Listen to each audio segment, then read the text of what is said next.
지식구조와 정치 제12주차 수업입니다. 강의 계획에 있는 것처럼 오늘은 한국사, 세계사에 대해서 공부하고자 합니다. 지금 자연과학에서 인문학을 공부하고 있는 중이고, 지난주에 본래 우리 한국사 지도를 나가려고 했는데 다 나가지 못했죠. 그렇게 해서 오늘 한국사, 세계사 지도를 나가려고 하고, 가능하면 세계사까지 다 끝내려고 하는데, 이게 혹시 또 다 못 나가면 다음 주로 밀릴 수 있겠습니다. 이렇게 해서 어쨌거나 이제 한자까지 우리가 예정한 진도를 가능하면 다 끝내고자 합니다. 오늘은 먼저 한국사부터 강의를 시작하도록 하겠습니다. 자, 지금 여기 나와 있는 것처럼 우리가 지금 제3편 인문학에 들어와서 오늘은 한국사와 세계사로 나누어서 이제 공부하는 그런 부분이 되겠습니다. 자, 먼저 우리 한국사를 개괄적으로 공부하기 앞서서 한국사의 주요 장면들을 좀 통사적으로 해서 요약을 좀 해봤습니다. 첫째가 바로 이제 쟁점에 있어서 중요한 것이 시대 구분이 되겠죠. 우리 지금 우리 한국사가 대략 한 5,000년 역사가 되기 때문에 이제 시대 구분을 해야 됩니다. 그게 이제 어디까지 끊을 거냐, 대체로 고대사, 중세사, 근세사, 이렇게 나누는 게 대체로 일반화되어 있습니다만은, 어떤 식으로 나누느냐, 이게 아직도 이게 쟁점 사항이 되겠고, 그 다음에 또 하나는 이제 민족의 기원입니다. 우리 민족이 어디에서 왔을까 하는, 일단 북방계와 남방계가 만났다, 이렇게 많이 얘기를 합니다. 우리가 이제 모든 그 역사라고 하는 것은 실증사학으로 해서 어떤 사료의 정확한 뒷받침을 가지고 역사를 기술을 해야 되지만, 그게 가장 과학적이긴 하지만, 유감스럽게도 이런 역사적인 사료가 많이 이제, 유실되어 있기 때문에, 이런 사료에 토대한 그러한 실증사학에 상당한 한계점이 있습니다. 그렇다고 모든 이제, 다양한 그런, 생각들을 다 정사로 이렇게 받아들이는데도 문제점이 있고, 그렇다고 해서 또, 실증사학적 관점에서 볼 때, 어떤 자료가 없다고 해서 또 모든 논리적인 그런 전개까지도 우리가 부정할 수는 없는 것이기 때문에 우리는 이 부분을 조금, 논리적으로 좀 생각을 해볼 필요가 있다는 얘기입니다. 민족의 기원은 이제 북방계는 크게 이제 조선이라는 이름을 쓰는 거 하고, 그 다음에 이제 구리라고 하는 말, 그래서 이제 조선이라고 하는 말은 우리 순우리말로 이제 주신이라고 하는 거죠. 주신이라고 하는 것을 한자로 표현하다 보니까 이제 조선 이렇게 표현한 거고, 아침이 선명하다 이런 것은 아무런 뜻이 없습니다. 그냥 음을 표기하기 위해서 주신을 이제 한자로 조선이라고 쓴 것이고, 그 다음에 이제 청동기 문명인 구리라고 하는 것을 이제 쓰다 보니까 고려, 그 다음에 고구려 이런 말을 쓰게 됐다는 거죠. 그래서 이 고구려라고 하는 말도 이렇게 한문으로 쓰면 이렇게 쓰지만 사실 뜻은 아무 의미가 없는 그냥 음으로만 쓰는 것이 되겠습니다. 그래서 북방계는 주신과 구리다 이렇게 이제 볼 수 있고, 남방계는 이제 한이라고 하죠. 우리 사만, 진한, 변한, 마한 이런 사만 그 한이라고 하는 거죠. 남방계는 이제 남쪽에서 올라온 말레이시아, 인도네시아 이쪽, 그 다음에 인도 쪽에서 올라온 그런 한. 그래서 우리가 흔히 쓰는 이 한이라고 하는 말은 남방계를 얘기하는 것이고, 조선이나 고려라고 하는 것은 북방계를 의미하는 것이다 이렇게 보기 때문에 우리 민족은 크게 보면 몽골리안 북방계와 인도네시아계 남방계로 섞여 있다 이렇게 우리는 민족의 기원을 추정을 해볼 수가 있습니다. 그 다음에 우리가 이제 고대사 이전의 역사를 상고사라고 부릅니다. 그래서 우리는 상고사 이렇게 얘기할 때 조선 상고사 이렇게 해서 고조선을 우리가 이제 상고사라 이렇게 말하는데, 이런 상고사에 관한 것은 역사적 기록이 더 이제 희귀하고, 특히 우리 지배를 받으면서 일제가 다 이제 이런 역사적인 기록들을 다 말살해버렸기 때문에 상고사를 우리가 가늠하게 한 것은 여간 어려운 게 아닙니다. 여러 이제 야사적인 그런 자료들을 통해서 우리가 더듬고, 그다음에 논리적으로 이렇게 우리가 더듬어 올라가는 수밖에 없기 때문에, 우리가 한당곡이라고 하는 책이 한때 굉장히 인기였던 적이 있죠. 이게 이제 앞에 환은 이제 환인과 환웅을 말하기 때문에 환이라고 읽기도 하지만 또 한이라고 읽기도 합니다. 그래서 이거를 읽을 때는 환단곡이라고 읽지 않고 한당곡이다 이렇게 한당곡이, 그러니까 환인 환웅과 당군에 관한 오래된 기록이다. 이게 이제 한단곡입니다. 한단곡이라는 책이 이제 번역이 돼 시중에 나와 있는데 그 내용 중에 상당히 뭐 논리적인 비약이 좀 심한 그런 부분도 있긴 하지만 우리가 또 참조해야 될 또 타당성이 있는 그런 부분들도 있기 때문에 우리 한단고기를 다시 한번 면밀하게 검토를 해볼 필요가 있다 이런 얘기를 하는 거고, 그 다음에 우리가 이제 이러한 역사를 보는 관점이 크게 보면 식민사관이 있습니다. 일제가 우리한테 심어놓은 그런 식민사관이죠.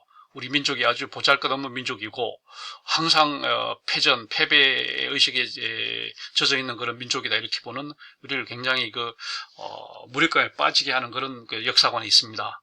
이런 역사관을 이제 식민사관이라 이렇게 말합니다. 이 식민사관에 이제 반대되는 것이 민족사관이죠. 그게 아니라 우리 민족은 그렇게 초라하고 힘이 없는 민족도 아니고 그렇다고 대륙을 호령했던 그런 어마어마한 민족도 아니다.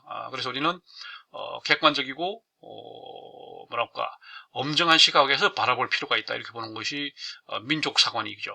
그 다음에 좀 황당하게 이렇게 우리 민족은 대단한 대륙을 호령했던 5000년 내내 대륙을 호령했던 그런 민족이었다라고 보는 쪽을 웅비사관이다 이런 말을 쓰기도 하는데, 어쨌거나 식민사관과 민족사관과 웅비사관이 이제 대립되는 그런 관점이 있다 이런 얘기하는 거고요. 그다음 현대사회에 대한 관점도 있습니다. 지금 이제 남북한이 분단되어 있기 때문에 어느 체제가 정통이냐. 우리는 이제 한반도 유일한 합법 정부가 휴전선 이남의 대한민국이냐, 아니면 휴전선 이북의 조선민주주의 인민공화국이냐, 이걸 놓고 계속 이제 우리가 논란을 하고 있지만, 이걸 우리는 그 관점에 대해서 우리는 보다 좀 객관적으로 봐야 돼요. 남쪽도 하나의 체제고 북쪽도 체제고, 우리가 1991년도에 이제 남북한이 동시에 유엔 가입했기 때문에 유엔 가입 이후에는 우리 엄연히 대한민국과 조선민주주의 인민공화국은 엄연히 독립된 국가이기 때문에 상호가 이제 인정을 해야 되는 겁니다. 상대방을 인정하지 않으면 이거는 안 되기 때문에 우리는 현대사, 분단사를 우리가 보다 좀 객관적으로 볼 필요가 있다는 얘기고, 그 다음에 동아시아의 국제관계에 있어서 우리가 이제 대륙과 해양이 있다 이렇게 말합니다. 대륙은 시베리아와 몽골, 그다음에 중원, 중국 대륙 중원을 말하는데, 그 다음에 그 중간에 있는 것이 이제 우리는 대한민국에서 한반도라고 얘기를 하고 북한에서는 조선반도라고 얘기를 합니다. 어쨌거나 한반도와 조선반도가 이제 교량적으로 해서 대륙과 그다음에 해양, 다시 말해 일본 열도, 그다음에 미국을 통하는 이런 해양과 교량적 위치에 있다 이렇게 이제 말할 수 있는 거고요. 우리 민족의 조상은 아까 말한 것처럼 북반계 몽골리안과 남반계 말레 인도네시아계가 이제 함께 섞여 있다 이렇게 말할 수 있는 거고, 대략 볼 때는 이제 남쪽에 우리가 말하는 삼남지방이라고 그러죠. 경상도, 전라도, 충청도, 옛날로 치면 진안, 변안, 마한 요 지역에는 주로 이제 남쪽에서 올라온 그 남반계가 자리 잡고 있었고, 북쪽으로 이제 북반계 몽골리안들이 주몽부터 시작해서 온조로 해서 이렇게 해서 고구려와 백제가 바로 북반계다 이런 식으로 몽골리아다 이렇게 생각해 볼 수 있는 거죠. 그 다음에 이제 우리 역사에서 중요한 것이 한족입니다. 중국의 한족이 등장한 것이 대략 기원전 200년입니다. 다시 말하면 그 이전에는 한족이라는 존재가 없었어요. 중국에는 대륙에는 오로지 이제 동이족만 살고 있었고, 한족이 갑자기 등장한 것이 기원전 한 200년 정도에 등장을 해서 철기를 가지고 이제 등장을 합니다. 그 당시 이제 이 동아시아 쪽은 청동기 시대였기 때문에 우리가 추측해 볼 때 이 한족이 아마도 중동 쪽에 살던 그런 민족이 아니었을까. 그래서 중동에서 처음 개발된 히타이트 쪽에서 철기를 가지고 이제 대이주를 해서 중국을 들어와서 양쯔강의 지류인 한수 쪽에 이제 자리를 잡았던 거죠. 그래서 자기들 족도 한수의 그 강 이름을 따서 한족이라고 이름을 붙였던 거고, 그렇게 해서 철기를 가지고 이제 청동기를 이제 제패를 하고 이제 한나라를 건국했던 거. 그래서 한나라는 것을 기원전 200년에 이제 등장했다는 그런 거고요. 이들이 이제 나중에 남송을 또 이제 건국했었고, 그 다음에 명나라를 건국했었고, 현대 중국의 이런 주인공이 바로 이 한족인 거죠, 한족. 반면에 중국 본토는 아까 말한 것처럼 동이족이 살고 있다는 거죠. 지금 바로 나오겠습니다만은 황하 문명의 주인공도 동이족이고 그것을 올라가면 홍산 문명의 주인공도 이제 동이족이었던 거죠. 그 동이족이 그렇게 해서 홍산 문명, 황하 문명이 이루었던 거고, 그 다음에 하나라, 원나라, 주나라, 진나라 여기까지 계속 동이족이 이제 중원 땅을 지배했던 거고, 그 다음에 지금 말한 것처럼 한나라가 잠시 기원전 200년부터 그 기원 후 200년까지 1400년 동안 잠시 이제 중국 대륙을 400년 동안 통치한 적이 있습니다. 그리고 이제 한나라가 망한 다음에 수나라와 당나라, 이거 또 동이족입니다. 수나라와 당나라. 또 동이족으로 넘어갔다가 다시 남송 때 다시 또 한족으로 넘어갔다가 원나라 때는 이제 몽골로 넘어갔다가 명나라 때 다시 한족이 되찾았다가 청나라 때는 다시 이제 만주족으로 넘어갔다가, 그리고 중화민국과 현대 중국에 의해서는 다시 이제 한족이 패권을 회복하는 그런 식으로 해서 중국 본토는 5000년 동안 이렇게 굉장히 왕조가 자주 바뀌었지만 크게 볼 때는 한족과 그 다음에 동이족의 싸움이었다 이렇게 볼 수 있습니다. 지금 말한 것처럼 몽골리안과 그다음 만주족은 이제 다 우리 동이족이기 때문에 결국은 잠시 그러니까 중국 중원을 지배했던 것은 한나라 400년과 그 다음에 남송 한 100년, 그 다음에 명나라 또 뭐 한 200년 이렇게 해서 총 5000년 중에 한족이 지배했던 시기는 한 1000년도 채 안 되는 그런 시기고, 한 4000년 정도는 동이족이 지배했다 했다 이런 분명한 엄연한 그 역사적 기록을 우리가 기억을 해야 되겠다는 얘기입니다. 그 다음에 이제 우리가 쓰고 있는 글자가 한자라고 하는 건데, 이 한자라고 하는 것이 마치 한나라에서 만들어진 것처럼 이렇게 앞에 한자를 붙이긴 하지만 이 글자의 기원을 보면 이미 연나라 시대 때 이 창일이라는 사람이 연나라 유적지에서 이제 그 갑골문자로 만들었던 게 한자입니다. 그러니까 한자의 기원은 원나라 때 창일이라는 그 동이족이 만들었다는 겁니다. 그러니까 이 한자의 기원은 엄밀하게 말하면 동이족의 문자인데, 이것을 이제 한나라가 400년 동안 개량을 해가지고 자기들 문자인 것처럼 앞에 한자, 한문 이렇게 이제 한자를 붙인 거죠. 그렇게 보면 이제 사실 한족이 등장하기 이전에 공자와 맹자도 다 동이족이라는 얘기죠.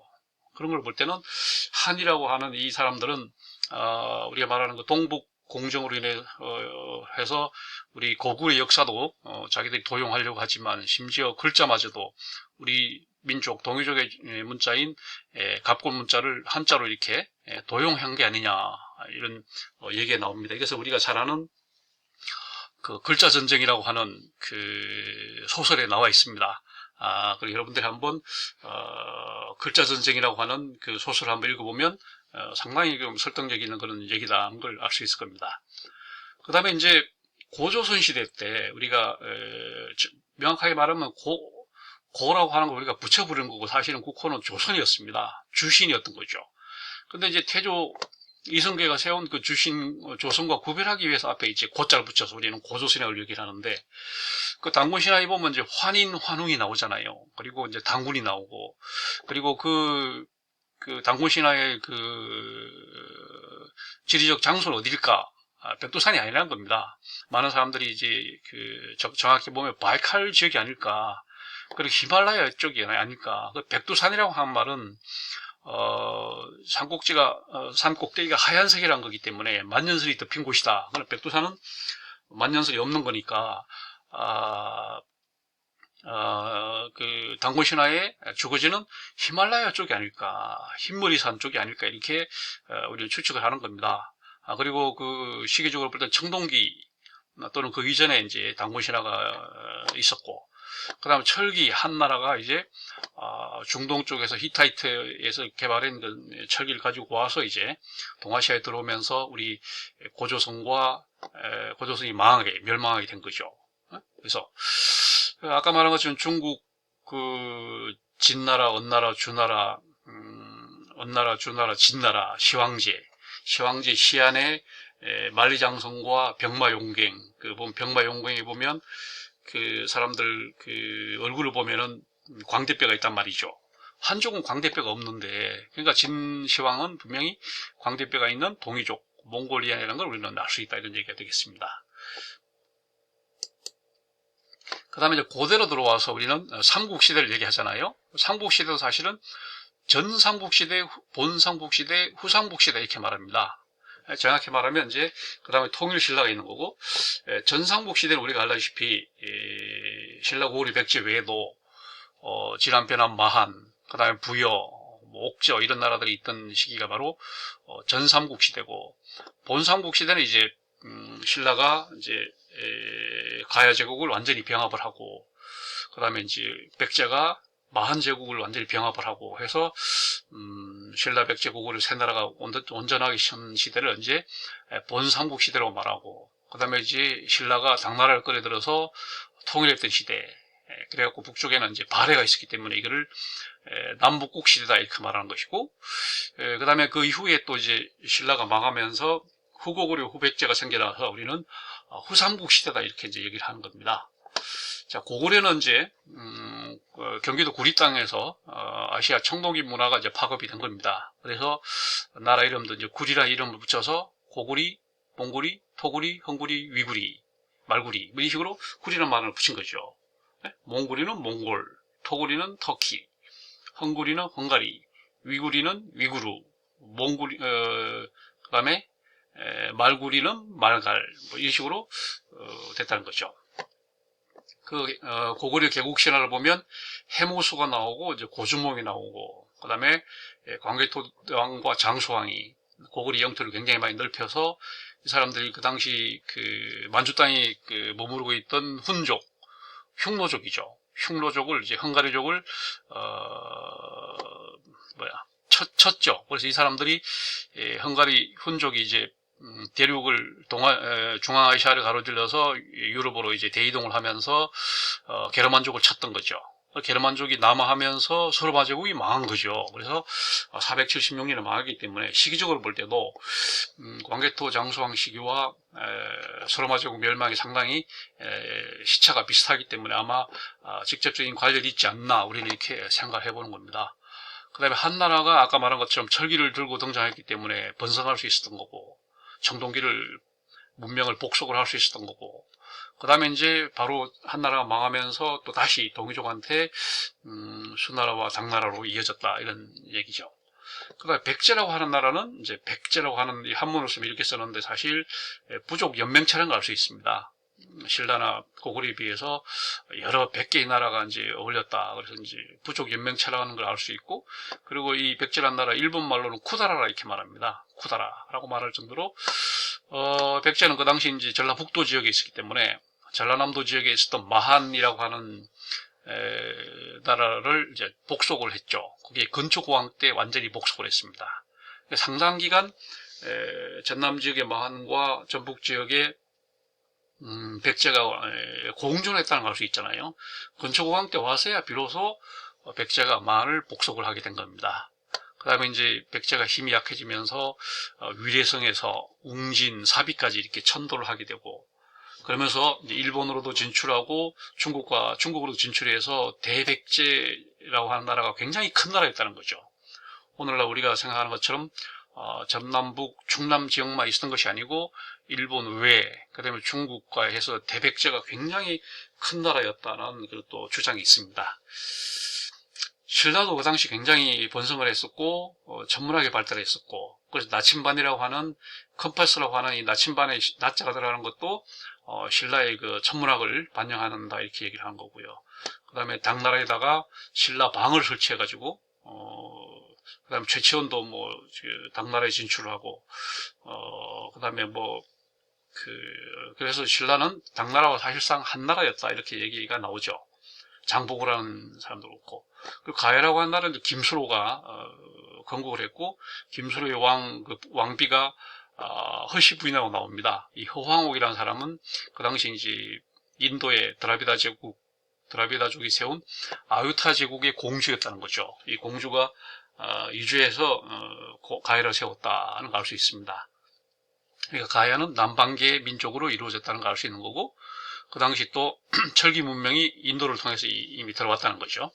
북쪽은 아까 말한 것처럼 한나라가 이제 철기 문명을 가지고 왔지만 남쪽에서는 사만제국에서 이미 철기, 용광로 같은 게 이미 이제 발견되고 있는 거죠. 그 다음에 통일신라, 그 다음에 발해라고 하는 나라가 해동성국이라고 불릴 정도로 굉장히 많이 이제 발전했었는데 갑자기 926년에 망합니다. 거기에 대해서는 많은 사람들이 의문을 제기하는데 그 원인이 아마도 백두산 폭발이 아니었을까, 아니면 백두산 대지진으로 인한 멸망이 아니었을까, 이런 식으로 추론을 많이 해보죠. 그 다음에 중세에 들어와서 우리가 이제 고려사라고 말합니다. 고려가 918년에 서서 이제 1392년에 망하니까, 우리는 중세사를 고려사다 이렇게 이제 얘기를 하고, 고려 왕조는 정통성이 있습니다. 태조 왕건이 이제 고려를 건국을 하고 사람들이 태조 왕건을 이제 옹립을 했기 때문에 고려 왕조는 누가 봐도 정통성이 있고, 반면에 태조 이성계는 이제 위화도 회군을 해서 고려 왕조를 무너뜨린 겁니다. 그러니까 어떻게 보면 역성혁명이죠. 그러니까 쿠데타를 일으킨 거죠. 그러니까 조선은 사실 정권의 정통성은 없는 겁니다. 그리고 고려에 와서 광종 때 이제 노비안건법을 실시했고, 그다음 과거제도를 시행을 했고, 이것이 오늘날 고시제도까지 이어지게 된 거고요. 몽골 원나라가 세계적인 대제국을 건설했지만 정작 고려를 쳐들어와서는 고려 고종이 수도를 개경을 벌이고 송악을 벌이고 이제 강화도로 천도를 했습니다. 그래가지고 원나라와 대치를 해서 40년 동안이나 싸웁니다. 전 세계적인 대국을 건설했던 몽골 원나라가 강화도 하나를 점령을 못하고 40년 동안이나 고려랑 싸워요. 그래서 결국은 이제 뭐 점령을 합니다만은, 그래도 배중손이라는 사람은 그거를 항복을 거부하고 삼별초를 조직해가지고 진도까지, 제주도까지 옮기면서 고구려 몽골과 계속 싸웁니다.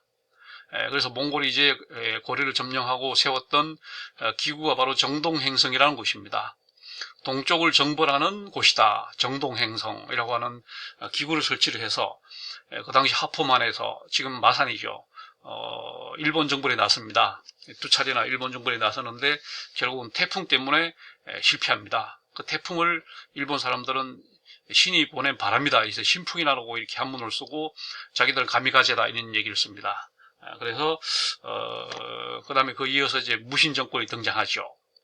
그 다음에 우리가 직지심경을, 세계 최초의 금속활자 직지심경을 만들어내고, 그래서 이제 몽골에 충성하라고 해서 왕 이름에다가 앞에 충자를 넣었던 겁니다. 충렬왕, 충선왕 이렇게 이제 아주 굴욕적인 왕 이름을 붙였던 거고, 잠시 이제 몽골 원나라가 좀 뜸할 때 다시 우리는 자주적인 왕 이름을 붙였습니다. 우왕, 창왕 이런 식으로 독자적인 왕 이름을 붙였는데, 다시 이제 원나라가 쳐들어와서 원나라를 공경해라 라는 뜻으로 공민왕, 공양왕, 공자를 다시 왕에 이름 붙여서 참 굴욕적인 그런 이름을 붙이게 된 거죠.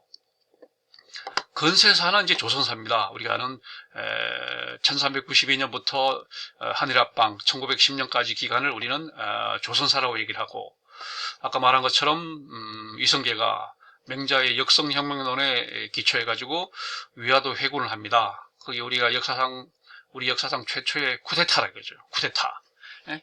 쿠데타를 일으켜갖고 왕이 됩니다.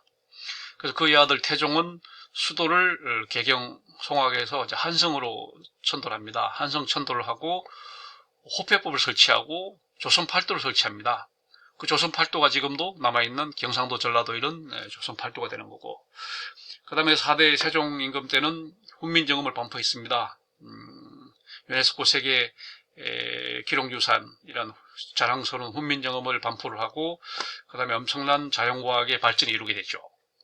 이어서 당쟁과 사화를 치르게 되고, 그 다음 우리는 걸쭉한 유학자인 퇴계를 배출합니다. 그래서 일본은 지금 그 퇴계를 아직도 연구하기, 일본 퇴계학회가 있습니다.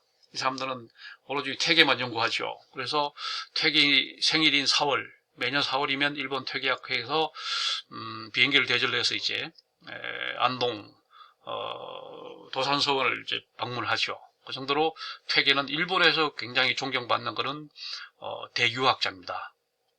국내에서는 그렇게 뭐 인정을 못 받지만 일본에서 인정을 받는 사람이고, 그다음에 국내에서 오히려 율곡이 많이 알려져 있는 거죠. 그리고 우리가 아는 임진왜란과 정유재란이 발생합니다. 그리고 도요토미 히데요시가 일본 열도를 통일하고, 그 다음에 정명가도, 명나라를 이제 정벌할 테니까 길을 열어달라. 정명가도를 명분으로 해서 조선 침략을 합니다. 그때 선조 임금은 서울을 버리고 의주로 피난을 가죠. 그걸 우리는 선조의 몽진이라고 합니다. 몽진. 그 다음에 이제 다시 왜가 물러가니까 다시 이제 또 거란족이 쳐들어오죠. 만주족이 쳐들어오죠. 그래서 그게 바로 병자호란과 정묘호란으로 이어지고, 이들이 후금을 세우고 나라 이름을 청으로 이제 바꿉니다. 이 사람들이 이제 만주족이고, 오늘날 만주족은 이제 멸종을 해버렸습니다. 그래서 남한산성을 쌓고 싸우다가 인조가 삼전도에서 굴욕 항복을 하죠. 광해군이 신리배교를 펼쳤습니다. 효종 임금이 북벌로를 전개했죠. 정조 때 희락이 시작이 됐습니다. 이수광이 최초의 백과전서인 지봉유수를 저술했고, 유형원도 백과전서인 방계수록을 저술했습니다. 다산정약용이 목민심서를 내고 자산어보 같은 이런 많은 책들을 냈습니다. 그 당시 이런 것이 한국적인 조선에서의 일종의 계몽주의라고 말할 수 있겠습니다. 이런 계몽주의가 이제 꽃을 피우지 못하고 우리는 계몽주의가 그냥 좌절하게 되는 겁니다. 이어서 밀단이 많이 납니다. 홍경래난이 나고 동학이난이 나고, 그 다음에 임꺽정이라고 하는 의적, 장길산이라고 하는 의적이 그 당시 이제 많은 활동을 하고요. 우리나라 최초의 신문인 한성순보가 이제 발간이 되고, 그 다음에 동학혁명이 나고, 이걸 해결하기 위해서 갑오개혁을 했었고, 청나라 일본이 이제 동학군을 진압해 주겠다, 이렇게 해서 서로 출병을 해서 이제 전쟁을 한 것이 청일전쟁입니다. 청일전쟁 결과 을미사병이 나고 명성황후가 시해를 당하고, 그 다음에 그 당시 계몽운동이 한창 됐습니다. 도산 안창호 선생, 단재 신채호 선생, 위당 정의모 선생이 많은 계몽을 펼쳤지만 결국은 좌절이 됐습니다. 국호를 조선에서 대한제국으로 바꿨습니다. 그 다음에 러일전쟁에서 일본이 승리하고, 그래서 1905년에 을사 늑약을 그 다음에 조선 총독부를 설치하고, 이토 히로부미가 부임을 하고, 그 다음에 동양척식 주식회사 동척이라고 하는 회사를 만들게 됩니다. 여기가 이제 우리 한국 사회의 명장면들이 되겠습니다. 자, 우리가 이제 여기서 볼 때 인류의 기원입니다. 세계사 볼 때 인류는 어디서 왔을까? 아프리카에서 왔죠. 오스트랄로피테쿠스나 이런 모든 민족은, 인종은 바로 이 아프리카에서 와서 이런 식으로 하수알표를 타고 이렇게 퍼졌습니다. 여기에 대해서는 이론의 여지가 없습니다. 다 이렇게 해서 이제 따뜻한 아프리카에서 이제 인류가 출현해가지고 유럽으로 갔습니다. 이 사람들 그 추위에 견디기 위해서 공기를 데우기 위해서 이제 코가 커졌고, 그 다음에 키가 커졌습니다. 덩치가 체구가 커졌던 거죠. 이 사람들이 또 이제 몽골리안으로 해서 몽골 추운 데로 이동하면서 이제 이쪽 사람들은 공기를 데우기 위해서 광대뼈가 커졌습니다. 그리고 체구가 커졌습니다. 그래서 유럽인들은 추위에 적응하기 위해서 코가 커졌고, 그다음에 몽골리안들은 추위에 적응하기 위해서 광대뼈가 커졌던 겁니다. 그리고 이 몽골리안들이 베링해를 건너서 아메리카 인디안으로 건너가서 이렇게 아메리카에 이제 정착하게 된 거고, 그다음 남방계는 또 이렇게 인도로 들어가서 거의 흑인에 가깝게 해서 인도네시아, 말레이시아 이렇게 해서 우리 이제 우리 남방계로 우리 사만족으로 해서 가야 제국 쪽으로 들어갔던 거죠. 이런 식으로 해서 우리 한민족, 조선민족, 고려민족을 포함해서 전 세계 민족들은 이런 식으로 대이동을 했을 것이다 라고 우리가 가설이 있는데, 뭐 거의 반론이 없을 정도로 맞는 얘기죠. 자, 우리가 아까 말한 것처럼 인식을 했어. 이렇게 해서 남방계는 인도를 거쳐서 인도네시아, 말레이시아 거쳐서 이제 우리 삼남지방으로 들어왔고, 북방계는 북쪽으로 그 몽골, 러시아, 몽골 이쪽을 거쳐서 이제 만주를 거쳐서 북방계로 들어왔고, 이렇게 해서 한반도에서 남방계, 북방계가 있다, 이런 얘기가 되겠습니다. 그 다음에 이제 우리 지금 말한 것처럼 보세요. 요하 문명이 있고, 이제 홍산 문명이 있고 그렇거든요. 문명이 사실은, 황하 문명이 발생하기 전에 이미 요하 문명, 홍산 문명이 이미 있었어요. 이게 다 우리 동이족들의 이제 고조선의 영토는 이렇게 컸을 것이다 이렇게 보고, 우리가 말하는 것처럼 한반도가 아니고 이렇게 컸을 것이다 이렇게, 고조선이 이렇게 컸을 때 한나라, 은나라도 여기 있을 것이다 이렇게 우리는 추측을 해보고 있습니다. 아까 말한 한당고기 있잖아요. 한당고기라고 하는 것은 이런 식으로, 그 다음에 그 당시 그 당구시나 조선의 근거지는 아마 여기가 될 것이다 이렇게 우리 추측을 해보고, 한당고기는 이 책입니다. 그래서 우리 이제 남방계와 북방계입니다. 북방계는 이런 식으로 추위에 적응하다 보니까 광대뼈가 크고 눈이 작습니다. 그리고 눈도 외꺼풀이고 체구가 큽니다. 그러나 남방계는 반대죠. 더위에 적응하다 보니까 눈도 쌍꺼풀이 끼고 눈이 큽니다. 그 다음에 이제 열을 잘 발산하기 위해서 체구가 작죠. 그래서 이런 식으로 해서 남방계와 북방계가 상당히 대조적인 그런 형태를 보이고 있다 이런 얘기입니다. 자, 우리 이제 우리나라 역사를 한번 이렇게 보면은, 크게 나누면 지금 이런 식으로 나눕니다. 선사시대와, 그 다음에 역사시대도 나눕니다. 선사시대는 말 그대로, 역사가 없는 시기죠. 지금 영어로 말하면, 프리히스토리입니다. 역사적인 기록이 남아있지 않는 시대. 그다음 그 이후로 이제 역사시대다 이렇게 말합니다. 그다음 우리는 구석기 시대, 신석기 시대 이런 식으로 또 구분하고, 그 다음에 그 이후를 이제 청동기 시대다 이렇게 얘기를 합니다. 아까 말한 것처럼 동아시아의 청동기 시대는 지금 경기도 구리 쪽에서 발원해서 동아시아로 다 퍼진 게 아닌가 이런 식으로 추측을 해봅니다. 구리라고 하는 곳이 순우리말 구리라는 것이지, 지금 한문으로 쓰는 것처럼 9구자에다가 마을리자 그런 구리가 아니라는 것이죠. 그러니까 그 당시는 이제 동아시아가 전부 청동기 문명이었고, 그 속에서 이제 당무신화가 꽃이 피고, 그다음 그 신앙 중에 이제 모든 사물에는 영혼이 있다고 보는 애니미즘, 그다음에 이제 무당을 믿는 샤머니즘, 그다음에 이제 그 민족의 기원을 찾는 토테미즘, 이런 신앙들이 있었다 이런 얘기가 되겠습니다. 책에서 보면은 우리 책에서 보면 이제 193페이지부터 나와 있는 내용이니까 그걸 좀 읽어보기 바랍니다. 그 다음에 이제 고대에 와서는 아까 말한 것처럼 삼국시대에 들어와서는 이제 부족국가 시대였죠. 그러다가 이제 고대국가로 이제 틀을 바꾸는 거죠. 청동기에서 완전히 철기로 바뀌면서 고대국가 시대가 열립니다.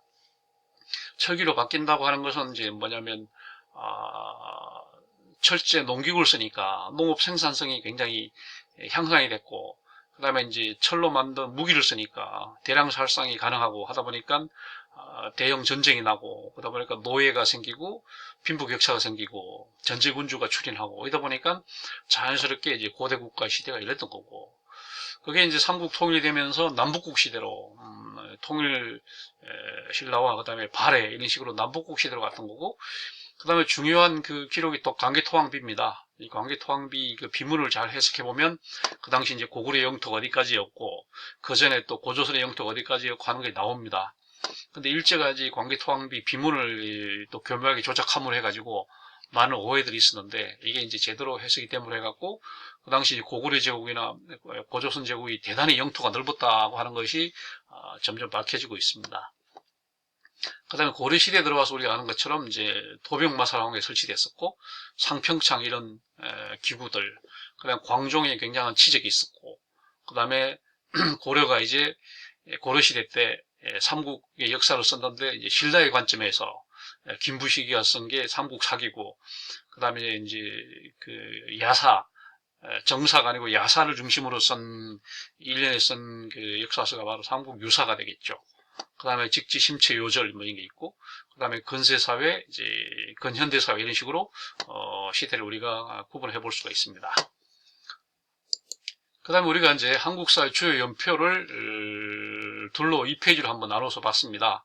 2페이지 나눠서 보면 우리가 알다시피 구석기 시대가 먼저 있었고, 그 다음에 우리가 아는 것처럼 기원전 2333년에 우리가 아는 당군신화, 그 다음에 그 이후에 1000년 동안 청동기 시대였다는 거고, BC 400년, 그러니까 한족이 출현하던 그 시기부터 이제 철기 시대가 시작이 됐고, 이 철기 문명을 가지고 한나라가 고조선을 멸망을 시켰고 한성을 설치했고, 그 다음에 이제 건국신화, 신라의 건국신화, 그다음에 고구려 건국 신화, 그다음에 백제 건국 신화 이런 식으로 해서 이제 삼국이 성립이 됐고, 그다음에 김수로가 가야, 그다음에 이제 고구려가 태조왕이 즉위하면서 고대 국가 시대가 열렸다 이렇게 나오죠.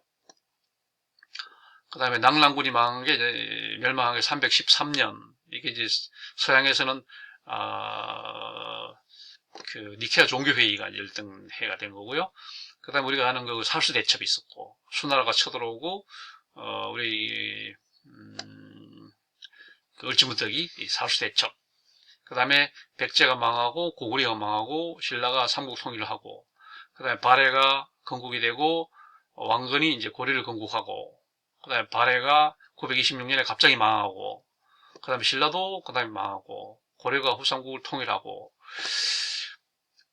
그다음에 이제 몽골이 침략을 하죠. 몽골이 침략을 하고, 그다음에 강화도로 고려 고종이 강화도로 천도를 하고, 그다음에 금수활자를 만들어내고, 그다음에 강화에서 고려대장경을 반각하고, 그다음에 직지심경을 인쇄하고, 그다음에 이성계가 위화도 회군을 하고 이런 식으로 되죠.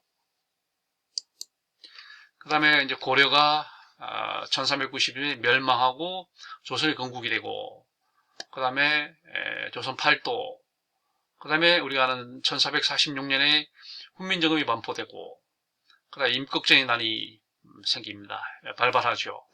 그다음에 임진왜란, 정묘호란, 병자호란, 그다음에 또 장길산이라고 하는 의적, 그다음에 홍경래의 난, 또 평안도에서 난이 나고, 강화도에서 병인양요, 신비양요가 나고, 운요 사건이 일어나고, 그다음에 강화도 조약으로 우리가 이제 개방을 시작하죠.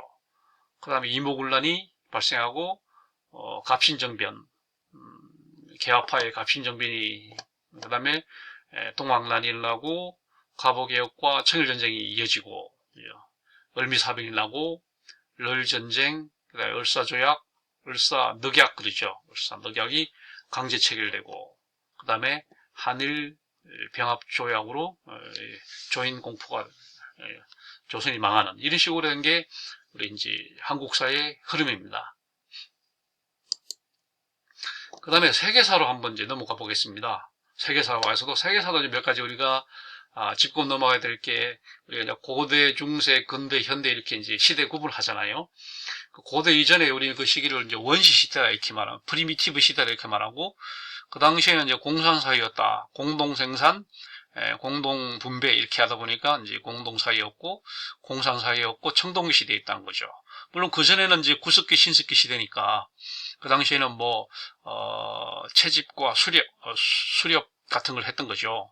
그러다가 이제 사람들이 정착을 하고 하다 보니까 농경과 이제 사육을 하게 되면서 이제 공산사회가 열렸던 거죠.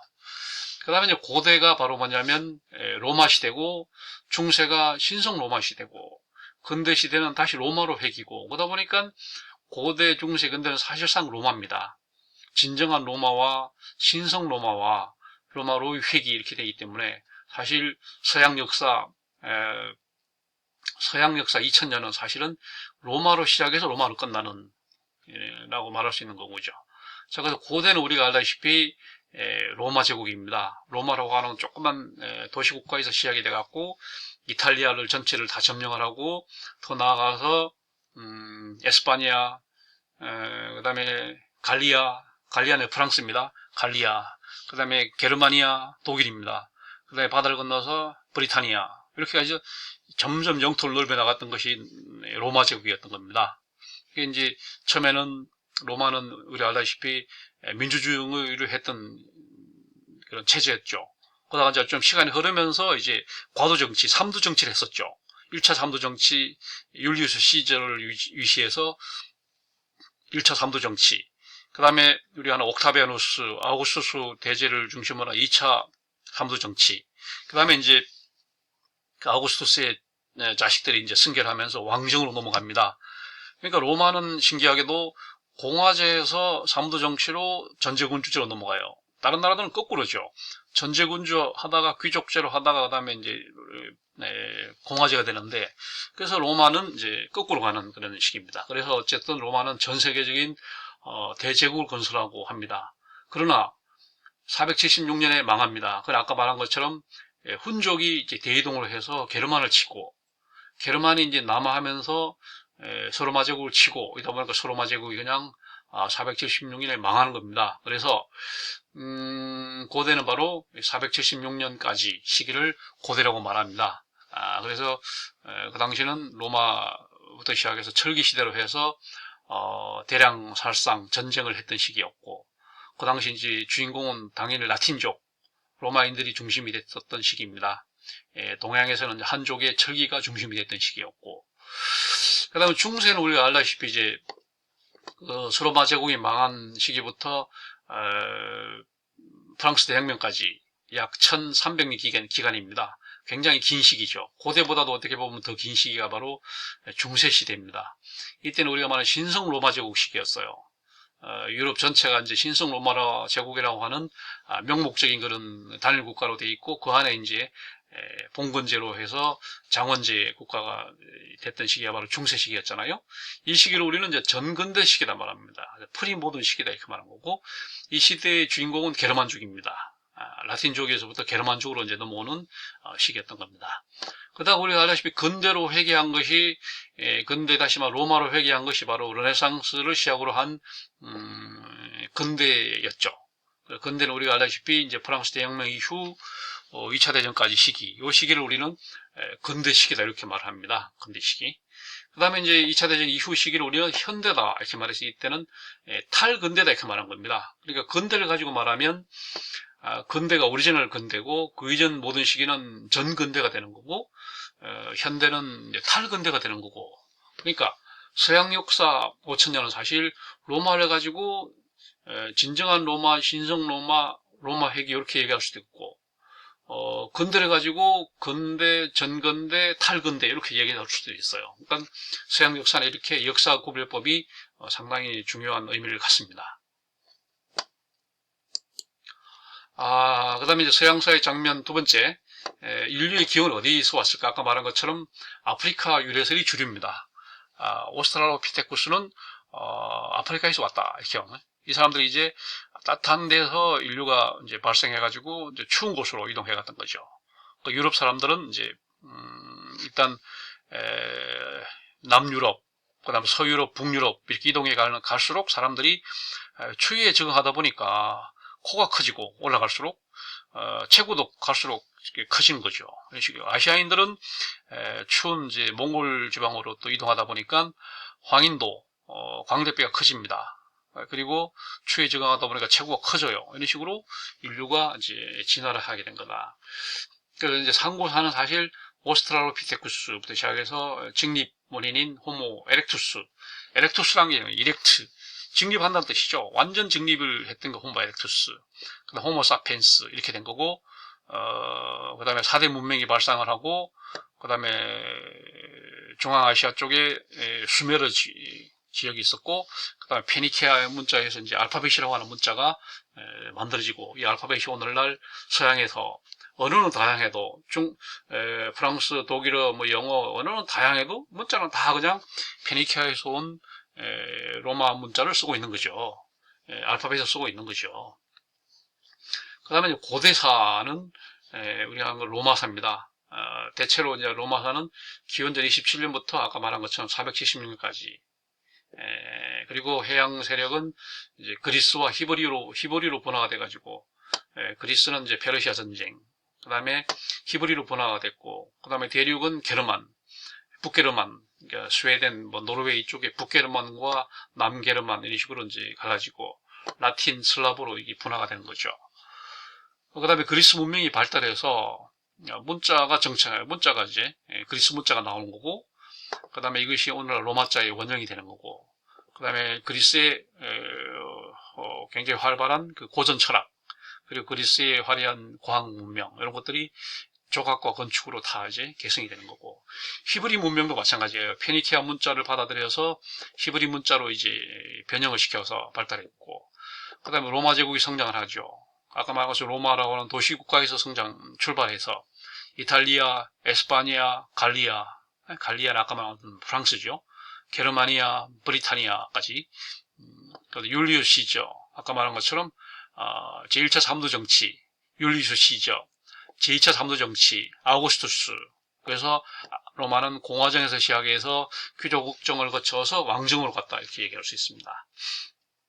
그다음에 문명이 발달했는데 서양 문명의 중심이 알파벳 로마자가 완성이 됐고, 그 다음에 그리스에서부터 로마로 이어서 이제 역사학과, 철학과, 법, 도시계획, 과학과 예술 이런 게 굉장히 꽃이 피는 겁니다. 그 다음에 이제 고대 로마 제국이 망한 다음에는 중세에 들어와서 신성 로마 제국이 형성이 되고, 그 다음에 근대에 와서는 다시 로마 문명의 회귀가 되는 겁니다. 그 다음에 이제 왜 로마 제국이 망했을까? 여기 많은 문제 제기를 하지만 사실은 로마 제국이 망한 이유 중에 하나는 게르만 용병을 썼다는 거. 그 당시 라틴인들은 체구가 작았기 때문에 로마를 지키기가 힘들었죠. 그러다 보니까 체구가 큰 게르만인들을 이제 용병으로 쓰게 된 거고, 그러다 보니까 게르만 용병이 반란을 일으키니까 로마는 망할 수밖에 없었다 이렇게 된 거고, 그다음 훈족이 이제 중앙아시아를 거쳐서 이제 중부 유럽을 거쳐서 대이동을 하다 보니까 게르만을 칠 수밖에 없는 거고, 게르만은 또 훈족한테 쫓겨서 남쪽으로 남하하다 보니까 로마 제국을 멸망시킬 수밖에 없었던 게 아니냐 이런 얘기를 합니다. 그 다음에 동로마와 서로마가 분할이 돼가지고 395년에 동로마 서로마가 분할이 되고, 서로마는 이제 476년에 망하지만 동로마는 약 1000년 이상 더 가는 거죠. 1453년에 이제 동로마가 멸망이 되고 서로마가 멸망이 되고 함으로 해서 본격적으로 이제 중세로 이동을 하게 된 겁니다. 그 다음에 중세사에 들어와서 보면은 중세는 아까 말한 것처럼 봉건 시대였고, 그 다음에 로마 교회를 중심으로 한 교회 시대였다. 그러니까 신성 로마 제국이라고 하죠. Holy Roman Empire. 독일 말로 하면 헬리게스 레미셰스 라이시 이렇게 말합니다. 이거는 신성 로마 제국입니다. 그 안에서 이제 프랑크 왕국이 성립이 됩니다. 그 안에서 이제 카롤링거 왕조 시대가 열리고, 그 다음에 호헨스타우펜 왕조가 시작이 되고, 여기서 이제 동프랑크, 스프랑크, 이탈리아 이렇게 해서 프랑스, 독일, 이탈리아로 점차 이제 분열이 되는 거고요. 이제 근대를 준비하면서 영국의 대헌장이 이제, 그 다음에 르네상스 종교개혁을 이어지고, 그 다음 백과전서파, 그 다음 계몽사상, 우리가 말하는 디드로 달랑베로 이런 백과전서파, 그 다음에 그런 사람들의 계몽사상, 인라이트먼트, 여기 이제 사상적인 뒷받침으로 해갖고 시민혁명이 발생하는 거고요. 그 다음에 신대륙 발견, 콜럼버스의 신대륙 발견, 그 다음에 지동설, 헬리오센트리시즘, 태양 중심주의. 헬리오가 태양이잖아요. 헬리오센트리시즘, 이게 태양 중심주의. 다시 말하면 지구가 돈다, 지동설이 되는 거고, 그 다음에 프랑스 대혁명, 이런 거, 더 그레이트 리볼루션이 이제 발발하게 된 거고, 근대사에 들어와서 이제 근대성이라고 하는 모더니티라고 하는 거죠. 그러나 이제 근대로 넘어가는 게 쉽게 넘어간 게 아니라 반동이 있었어요. 리액션이 있었습니다. 우리가 말하는 것처럼 나폴레옹과 그 조카 또 나폴레옹이 있습니다. 이 나폴레옹들이 두 나폴레옹이 이제 보나파르트 왕조로 이제 세우는 거고, 그 다음에 독일 통일과 또 제1차 세계대전이 발생하는 거고, 러시아 혁명, 그 다음에 국제연맹 성립, 이어서 이제 경제 대공황이 발생하는 거고, 이어서 제2차 세계대전이 발생합니다. 독소 불가침 협정을 맺지만 사실 그 협정을 위반하고 나치가 히틀러가 소련을 침략하죠. 그래서 스탈린이 이제 속수무책으로 당했던 거고, 그 다음에 아시아에서는 일본이 만주사변을 일으킵니다. 이렇게 해서 2차 대전이 끝나면서 이제 유엔이 성립이 되는 거죠. 현대사에 들어와서는 우리가 냉전이란 말, 1945년 직후에 미국과 소련 체제로 둘로 나눠졌던 냉전 시대. 그 다음에 70년대에 들어와서 이제 개발의 시대라고, 발전도상국과 비동맹 시대 이렇게 말하고, 그 다음 50년대 한국전쟁과 60년대 베트남 전쟁. 그 다음에 독일이 1990년에 통일을 하죠. 그 다음에 1993년에 유럽연합이 출범합니다. 그 다음에 세계무역기구가 만들어지고, 걸프전쟁, 이라크전쟁, 아프간전쟁, 현재는 코로나까지 지금 와 있는 상태입니다. 자, 오늘 여기까지 하고 그 남은 부분들은 다음 주로 이월시켜서 다음 주에는 세계사 주요 연표에 이어서 한문, 한자에 대해서 공부하도록 그렇게 하겠습니다.